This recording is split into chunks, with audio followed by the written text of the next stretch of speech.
I feel like this scenery with this white chair kind of gives off the latest Bad Bunny album vibes. Hello, welcome back to another episode of Park Your Thoughts, a place to park your thoughts and hopefully you can understand them. What do I want to talk about today? How am I going to flow into it? I don't know how exactly I want to phrase this thought, so I will meditate on it real quick and understand my actual thought, because I feel like sometimes we need to take a moment and not say anything before we talk, especially if we're recording it and putting it on the internet. What do we hear? We hear birds that are living in trees blowing in the wind, and what? Trees are grown with water and nice weather, and weather, that was it. Weather. We've been in many different parishes now. The places we've been have been Maypen, in the parish of Clarendon. We've been in Port Antonio, which is in the parish of Portland. And now we're in Ocho Rios, but I don't know what this parish is.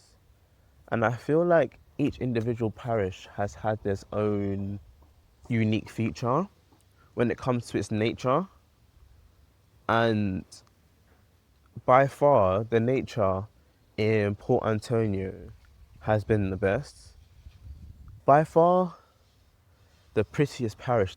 The nature out there is so beautiful, it's so surrounding, it's, yeah, all encompassing. But it was also by far the rainiest. And we spent the most time indoors there. And I felt like we had a lot of lost time. While I was indoors, it got me thinking about why is in particular this area the rainiest? And I could never put my finger on it until we were leaving. And I started to realize the weather in Ochi and how it's still really green out here, but the raining kind of happens at night here. But when I was in Maypen as well, yeah, it did rain, but not a lot. But then also the nature is nothing compared to Port Antonio. But Port Antonio has had a lot of rain during the day and during the night. Right. Sorry, I couldn't be around there. There was a lot of banging and I had to move. Does this natural green landscape demand this rainy weather? Or does this rainy weather create this natural green landscape? And I kind of just tripped out on the thought of energies and how energies can demand something. Imagine you're a forest. This sounds so crazy, but imagine you're a forest and you need something to survive. Why wouldn't you try and wish to keep your foliage alive? Do you think rainforests exist because there's a natural green landscape and it calls upon water for it to grow? Or does the rain being there create this environment? I guess I'm asking who's dependent on who. But more on this energies thing, I started to focus more on the energy and how you can draw things into your life just by you demanding it. They often say, if you want something in life, talk positively on it, and more times out of 10, it will happen. And you want to create that energy, that good karma, the vibes, all those buzzwords, and eventually it could come true. The one thing I do that annoys myself a little bit is that I'm very nonchalant about how I think about things. I try not to give things too much energy because I get nervous at the blowback. I don't want to feel hurt. I don't want to feel let down that this thing that I've built up in my head, I've added all this energy to it. I'm so scared now that it's going to blow back in my face and I'm going to be upset. I'm going to be hurt by it. So then I just don't give it a lot of energy. So in that way, it can't do that. And I think it's important that I need to stop doing that. I need to just feel. Because when you shut yourself down from feeling, you're not really living. Like, be excited about something. You're not living if you're not feeling. And if you don't feel deeply, like, then what's the point in living, man? Like, that's what life's all about, is finding people and making connections. Finding the energy that you're attracted to. Finding people in life that, oh, hello. Finding people in life that I think they're liking this message. No, I'm joking. You need to find places in life where your energy is wanted.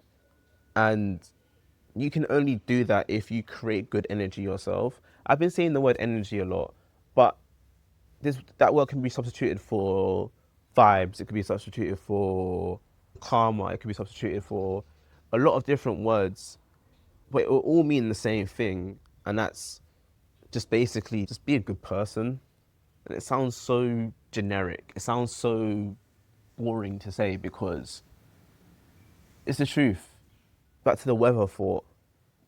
Another way I started to think about it was the breakdown of negative energy as well, and how maybe how you act can draw negative people into your life.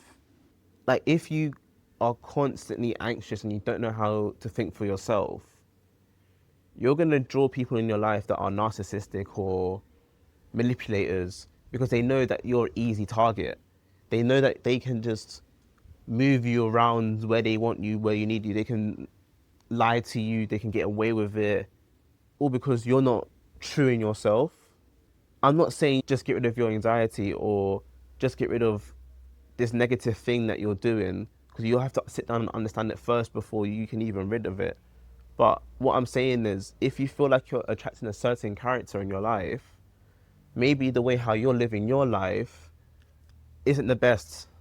It gets to a certain point where if it's a cycle and, oh, I'm constantly attracting cheaters, is it because you never set up boundaries, and then once those boundaries are pushed, you kind of reset them again to a different standard, and then he pushes them again or she pushes them again, and then now there is no boundary because you've clearly let it happen so many times, and then now, okay, cool, he or she can just do as they please.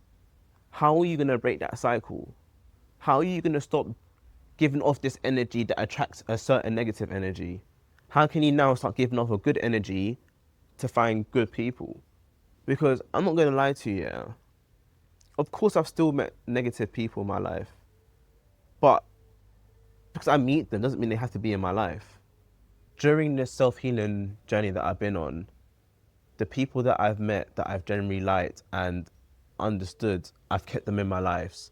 But the ones that I know are negative, I've moved them on. I've went through that process and I've understood myself to a certain point where I know what serves me best now. I guess that just comes with age as well, maturing really. You just have less tolerance for things. To conclude, I guess my initial thought of, does the land demand the weather or does the weather dictate the land?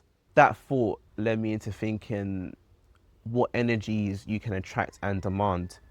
If you think well, you can demand this energy and dictate your life in this way.